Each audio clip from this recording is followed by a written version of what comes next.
नमस्कार, स्वागत है आपका स्टेट न्यूज में। मैं हूं आपके साथ के कुणाल धीरज। सबसे पहले बात करेंगे झारखंड की खबरों की, जहां राजधानी रांची के एक होटल में असम के मुख्यमंत्री और बीजेपी के झारखंड विधानसभा चुनाव प्रभारी हेमंत बिस्वा शर्मा ने पार्टी विधायकों के साथ एक बैठक की। इसमें मौजूदा राजनीतिक स्थिति और आगामी विधानसभा चुनाव को लेकर चर्चा की गई। बता दें कि पाकुड़ से लौटने के बाद रांची में देर रात तक बीजेपी विधायकों के साथ हेमंत बिस्वा शर्मा मंथन करते नजर आए। इस दौरान राज्य की वर्तमान राजनीतिक परिस्थितियां, आगामी विधानसभा चुनाव को लेकर क्या रणनीति होगी, इन सभी बिंदुओं पर चर्चा की गई। बैठक में बीजेपी प्रदेश अध्यक्ष बाबूलाल मरांडी, नेता प्रतिपक्ष अमर बावरी समेत बीजेपी के सभी विधायक मौजूद थे। बैठक में विधानसभा में हुए आंदोलन और स्पीकर द्वारा संभावित कार्रवाई पर भी चर्चा हुई। तो आपको बता दें कि लगातार असम के मुख्यमंत्री हेमंत बिस्वा शर्मा झारखंड दौरे पर अमूमन नजर आते हैं, क्योंकि वे झारखंड विधानसभा के प्रभारी भी हैं चुनाव रणनीति बनाने के लिए। इसी को लेकर वहां पर लगातार पार्टी के वरिष्ठ नेताओं के साथ उनकी बैठक होती रहती है और इसी क्रम में एक बैठक का सिलसिला और जुड़ गया, जहां हेमंत बिस्वा शर्मा ने पार्टी विधायकों के साथ यह बैठक की और आगे की रणनीति पर चर्चा की गई।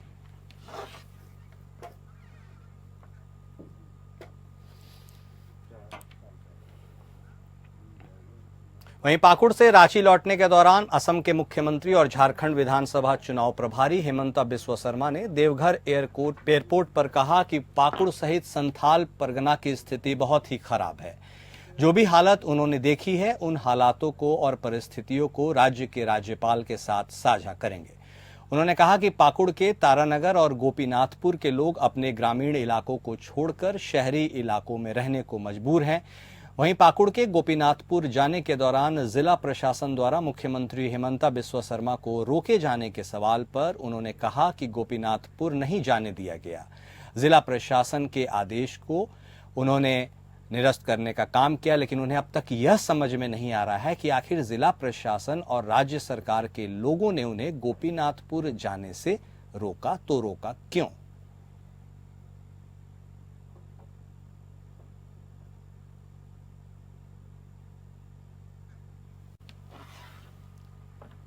बीजेपी के 17 विधायकों को विधानसभा अध्यक्ष के द्वारा सत्र के अंतिम दिन 2 बजे तक निलंबित किए जाने के खिलाफ बीजेपी में आक्रोश देखा जा सकता है। बीजेपी बोकारो जिला के द्वारा आज चास के धर्मशाला मोड़ में हेमंत सोरेन का पुतला फूंका गया। इस दौरान नेताओं और कार्यकर्ताओं ने हेमंत सोरेन की सरकार पर तानाशाही का आरोप लगाया। नेताओं ने कहा कि जिस तरह से 2019 के विधानसभा चुनाव में बेरोजगारों को नियोजन नहीं देने पर बेरोजगारी भत्ता देने के नाम पर सत्ता में हेमंत सोरेन की सरकार ने काबिज होने का काम किया, उस वादे पर जब सवाल किया जाता है तो विधायकों को बंदी बना लिया जाता है और उसके बाद उन्हें निलंबित कर दिया जाता है।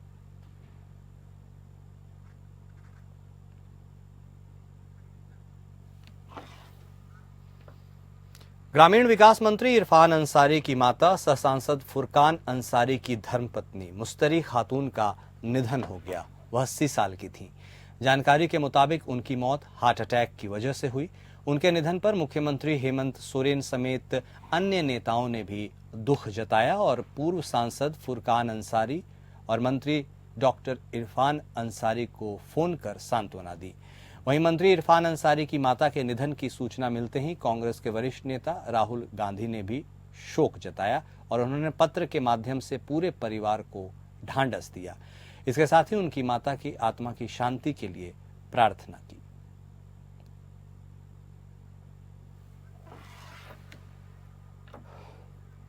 और अब रुक करेंगे बिहार की खबरों का। बिहार में जातीय गणना के बाद आरक्षण के दायरे को 65% बढ़ाने को केंद्र की एनडीए सरकार द्वारा संविधान की 9वीं अनुसूची में शामिल नहीं करने पर राष्ट्रीय जनता दल नेता तेजस्वी यादव ने मोदी सरकार पर गंभीर आरोप लगाए। उन्होंने कहा कि बीजेपी के लोगों पर पहले से ही आशंका थी कि वे ऐसा करेंगे। राज्यसभा में हमारे सांसद मनोज झा ने इसे लेकर सवाल भी किया, लेकिन मनोज झा के प्रश्न पर केंद्रीय मंत्री ने झूठ बोला। उन्होंने कहा कि बिहार में जब राष्ट्रीय जनता दल यूनाइटेड की महागठबंधन सरकार थी, उसी समय हमने 65% आरक्षण प्रावधान को तमिलनाडु की तर्ज पर 9वीं अनुसूची में डालने की मांग की थी। उन्होंने कहा कि हम शुरू से ही कहते रहे कि बीजेपी जाति गणना के खिलाफ है। बिहार को विशेष राज्य का दर्जा भी वह नहीं देना चाहते।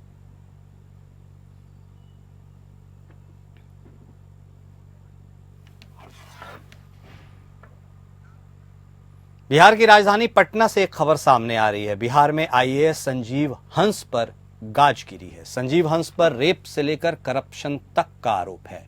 बिहार सरकार ने आईएएस संजीव हंस पर कार्रवाई की है। वहीं आय से अधिक संपत्ति के मामले में ईडी की कार्रवाई झेल रहे आईएएस संजीव हंस को ऊर्जा विभाग के प्रधान सचिव के पद से हटा दिया गया। कुछ दिन पहले ईडी की टीम ने उनके आवास समेत कई ठिकानों पर छापेमारी की थी। वह Bihar state power holding company limited के अध्यक्ष सह प्रबंध निदेशक भी थे। वहीं आईएएस संजीव हंस को बिजली विभाग के अतिरिक्त प्रभार से भी मुक्त कर दिया गया।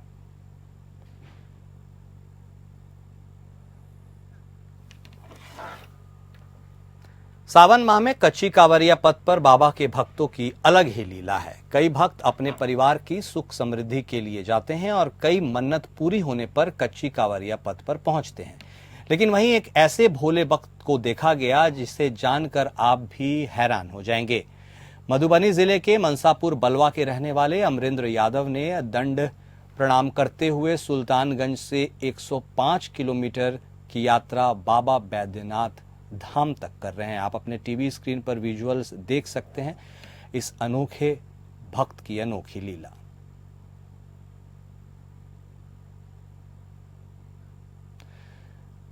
साफ तौर पर उनका कहना है कि बाबा की भक्ति से ही उन्हें इतनी शक्ति मिलती है और वह कच्ची कांवरिया पथ पर बाबा के भक्तों की लीला से अभिभूत है। ऐसे में वह भी इसका हिस्सा बनना चाहते थे और इसी क्रम में वह भी सुल्तानगंज से 105 किलोमीटर दूर बाबा बैद्यनाथ धाम की यात्रा पर निकल पड़े।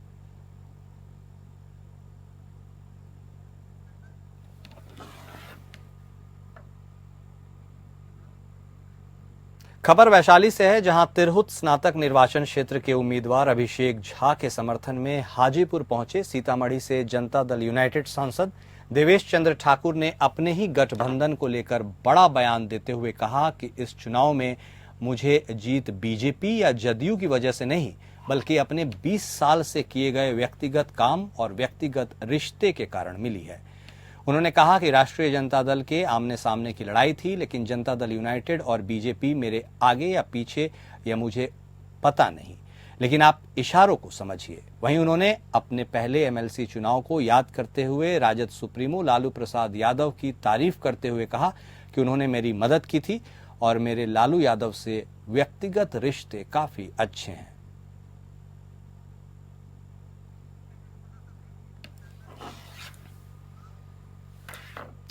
और अभी रुकेंगे एक छोटे से ब्रेक के लिए, तुरंत लौटते हैं।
नमस्कार, स्वागत है आपका स्टेट न्यूज में। मैं हूं आपके साथ के कुणाल धीरज। सबसे पहले बात झारखंड की, जहां राजधानी रांची के एक होटल में असम के मुख्यमंत्री और बीजेपी के झारखंड विधानसभा चुनाव प्रभारी हेमंता बिस्वा शर्मा ने पार्टी विधायकों के साथ बैठक की। इसमें मौजूदा राजनीतिक स्थिति और आगामी विधानसभा चुनाव को लेकर चर्चा हुई।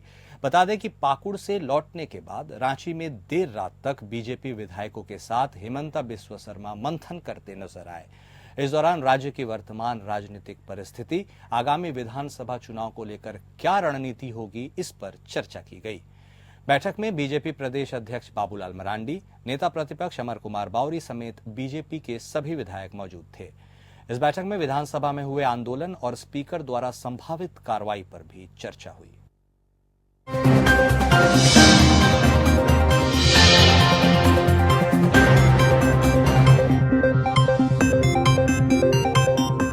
करेंगे छत्तीसगढ़ के खबरों की, जहां नगर निगम रायपुर के आयुक्त अविनाश मिश्रा के आदेश के अनुसार नगर निगम जोन 8 के कमिश्नर AK हालदार के आदेश को सम्मिलित करते हुए निवेश विभाग उप अभियंता रुचिका मिश्रा और संबंधित कर्मचारियों की उपस्थिति में नगर निगम जोन 8 की एक टीम ने बंधवा तालाब के 650 वर्ग फीट के क्षेत्र में शासकीय भूमि पर किए गए अतिक्रमण को हटाने के संबंध में नोटिस जारी कर दिया।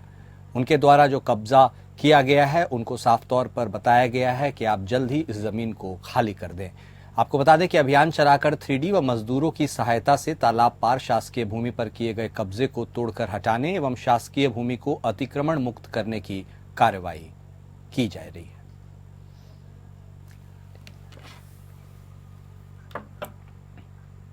मुख्यमंत्री विष्णुदेव साय ने महारानी जिला अस्पताल परिसर में प्रधानमंत्री भारतीय जन औषधि केंद्र का शुभारंभ किया। जन औषधि केंद्र के खुलने से अब अस्पताल परिसर में ही मरीजों को सस्ती जेनरिक दवाइयां मिल सकेंगी, जिससे मरीजों को महंगी दवाइयां खरीदने से होने वाला आर्थिक बोझ कम होगा। शुभारंभ के बाद मुख्यमंत्री साय ने जन औषधि केंद्र संचालक से केंद्र में उपलब्ध दवाइयों और अन्य मेडिकल आइटम्स की जानकारी भी ली।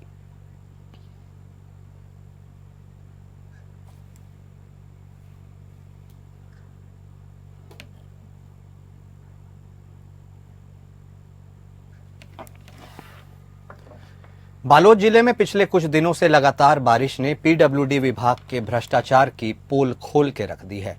PWD विभाग द्वारा बनाया गया पुल बारिश में बह गया, जिस वजह से ग्रामीणों को आवागमन में दिक्कत हो रही है। मामला बालोद जिले के गुरूर ब्लॉक के मोहारा गांव का है, जहां ग्राम मोहारा से अरमरी कला तक बने सड़क की हालत बेहद जर्जर हो चुकी है। वहीं इस मार्ग में बना पुल भी बारिश के कारण बह गया, जिससे अंदाजा लगाया जा सकता है कि इस पुल के निर्माण में किस तरह का भ्रष्टाचार किया गया होगा। पुल निर्माण इतना कमजोर था कि सड़क का हिस्सा और पुल बहने से बड़ा गड्ढा बन गया।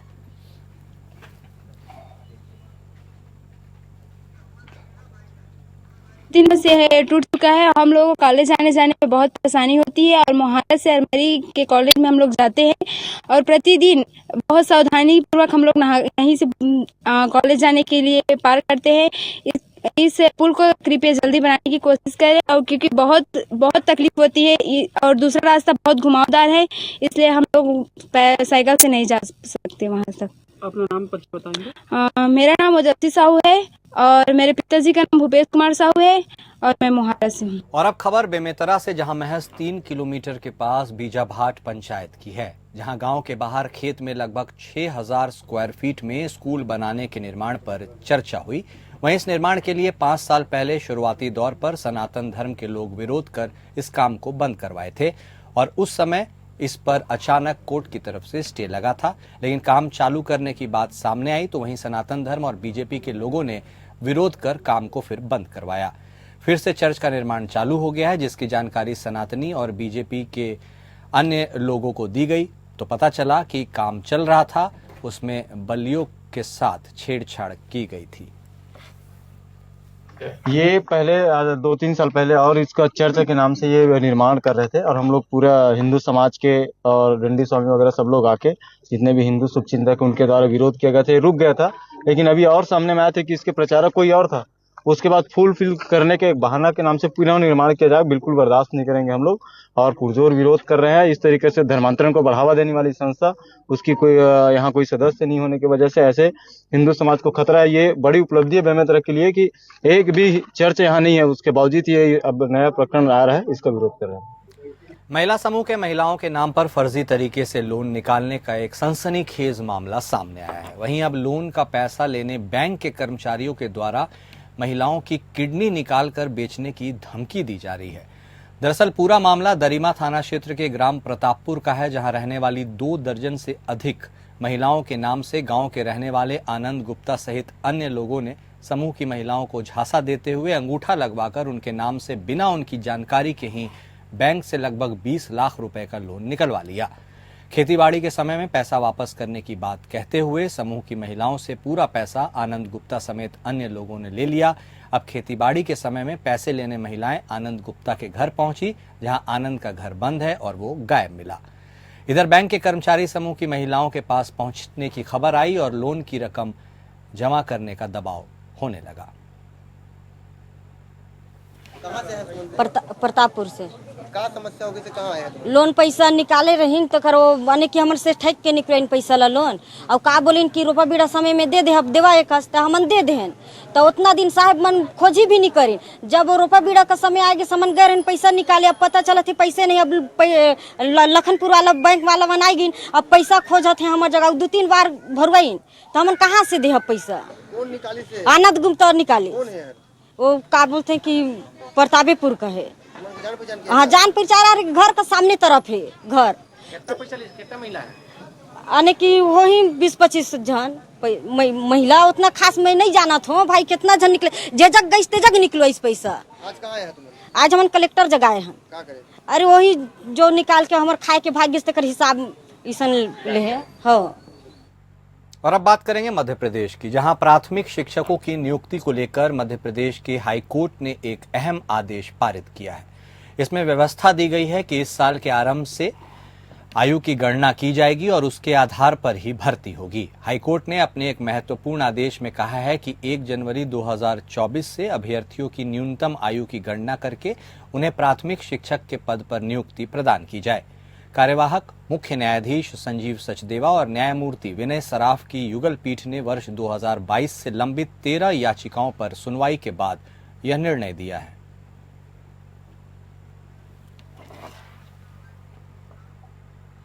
वहीं छतरपुर चंदला के पूर्व विधायक आरडी प्रजापति ने मोहन सरकार के राज्य मंत्री दिलीप अहिरवार के खिलाफ मोर्चा खोल दिया है। चंदला क्षेत्र में केन नदी के पास रेत के अवैध उत्खनन करवाने के भी आरोप लग रहे हैं। पूर्व विधायक का आरोप है कि रेत माफिया मंत्री के संरक्षण में नदी से अवैध रेत खनन और परिवहन कर रहे हैं। साथ ही उन्होंने कहा कि अवैध रेत उत्खनन नहीं रुका तो वह सीएम के खिलाफ जल्द धरना प्रदर्शन करेंगे।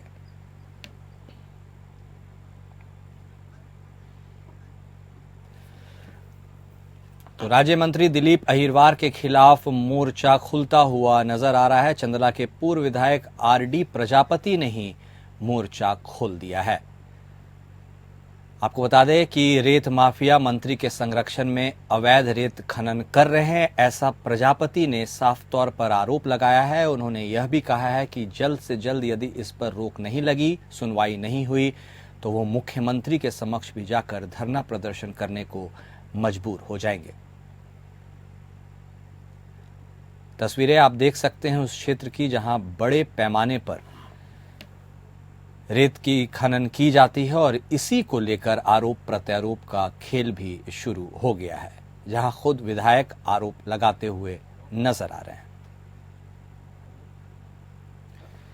पूर्व विधायक प्रजापति की हम बात कर रहे हैं, जिन्होंने साफ तौर पर राज्य मंत्री के खिलाफ ही मोर्चा खोल दिया है और उन्होंने कहा है कि रेत माफिया मंत्री के संरक्षण में ही काम कर रहे हैं।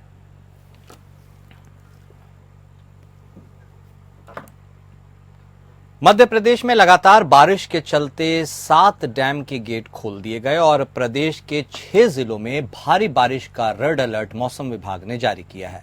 भोपाल और रायसेन के कुछ इलाकों में जल भराव की स्थिति भी बनी हुई है। तेज बारिश के चलते सीहोर कलेक्टर सभी स्कूल और आंगनबाड़ियों की छुट्टी घोषित करते नजर आए। इस पर हमारे संवाददाता ने लोगों से बातचीत की, आप भी देखिए। नमस्कार, मैं हूं गजेंद्र राजपूत और आप देख रहे हैं एपीएन न्यूज। इस वक्त हम मौजूद हैं नर्मदापुरम के प्रसिद्ध चटानी घाट पर। आपको बता दें कि जिले में लगातार 24 घंटों से लगातार बारिश हो रही है, जिससे जिले भर के नदी नाले उफान पर है। वहीं नर्मदा का जल स्तर भी लगातार बढ़ रहा है। आपको बता दें कि नर्मदा का अभी जो जल स्तर है लगभग 957 फीट पर नर्मदा का जल स्तर पहुंच चुका है और लगातार बारिश से तवा डैम के करीब 5 गेट खुल चुके हैं, जिससे तवा के पानी से नर्मदा का जल स्तर करीब 5 से 7 फीट और बढ़ने की संभावना है।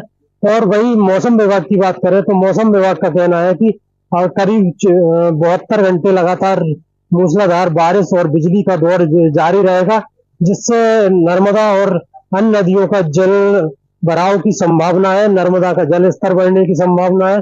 और जिला प्रशासन की बात करें तो जिला प्रशासन ने सभी विभागों के अधिकारियों को और NDRF की टीम, पुलिस विभाग और सभी को अलर्ट कर दिया है कि लगातार बारिश से बाढ़ के हालात बनने की संभावना है, इसलिए सभी अधिकारी कर्मचारी सतर्क रहे। Gajendra Rajput, APN news. और स्टेट न्यूज में अभी के लिए इतना ही। नमस्कार।